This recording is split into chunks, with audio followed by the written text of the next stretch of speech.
بسم اللہ الرحمن الرحیم۔ السلام علیکم۔ آج جو عذاب الہی پوری دنیا میں اللہ تعالیٰ کی نافرمانی، دولت اور جائیداد سے محبت کرنے کی صورت میں نازل ہو چکا ہے، ہر فرد توبہ توبہ کر رہا ہے، کیونکہ ہمارا شیوہ بن چکا ہے کہ جب ہم پر انفرادی یا اجتماعی آفت نازل ہوتی ہے تو ہم خدا سے توبہ کرتے ہیں۔ جب پریشانی ختم ہو جاتی ہے تو پھر وہی خود غرضی کی زندگی شروع کر دیتے ہیں، نہ کسی کے کام آنا، اور بس دولت آ جائے تو ہر ایک کو اپنے سے کم تر تصور کرنا۔ غرض کہ نہ خدا سے سچی محبت، نہ اس کی مخلوق سے محبت، صرف اپنی ذات سے اور اپنی اولاد سے محبت کرتے ہیں۔ لیکن وہ لوگ جو خدا اور اس کی مخلوق سے محبت کریں، خدا اس کو ہر عذاب الہی سے محفوظ رکھتا ہے۔ اس بار سچے دل سے ہر شخص توبہ کر لے اور دوسروں کے کام آنے کا اپنے آپ سے وعدہ کر لے تو آفت ٹل سکتی ہے۔ یہ ایک ایسے شخص کی کہانی ہے جس نے سچے دل سے توبہ کی۔ خدا نے اسے کے بیٹے کو ایک درویش کی دعاؤں سے صحت مند کی زندگی عطا کی، اور آج وہ ایک بڑی کمپنی کا مالک ہے، اور اس کے والد جن کا نام رانا آصف ہے، خدا کی مخلوق سے کس طرح کام آ رہے ہیں، اس کہانی کو پیش کرنے کی جسارت کر رہا ہوں۔ میں چند ماہ پہلے ایک شادی میں شرکت کے لیے کراچی گیا۔ وہاں پر میرا دوست الطاف قادر بھی اٹلی سے آیا ہوا تھا، جس کی چند ماہ سے کوئی خیر خبر نہیں ہے۔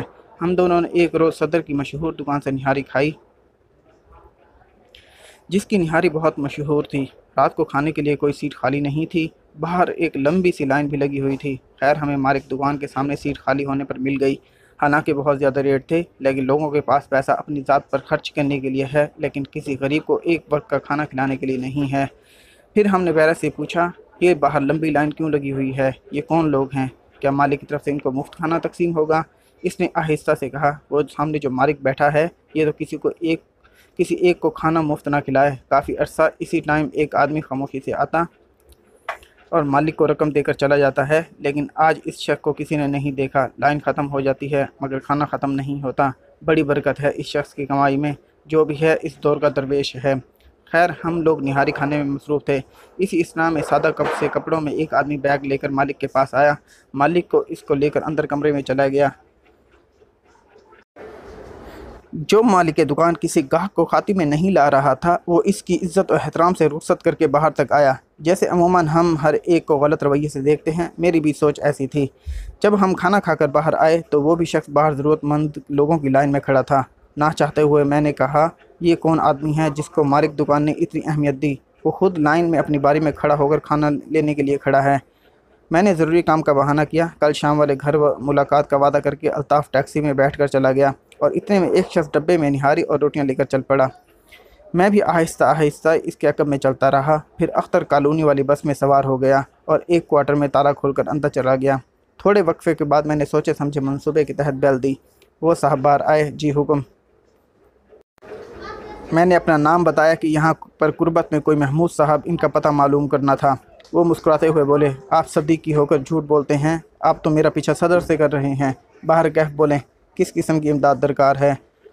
اور مجھے ایک الماری کھول کر بولے، جس قدر ضرورت ہو رقم لے لیں۔ وہ الماری نوٹوں سے بھری تھی اور زیادہ تر نوٹ بڑی رقم والے یعنی 5000 والے تھے۔ نہیں جناب، آپ کی دعاؤں سے میں معقول پینشن لیتا ہوں، اس پر میرا کوئی حق نہیں ہے۔ میں نے کہا، پھر کیا چاہتے ہیں؟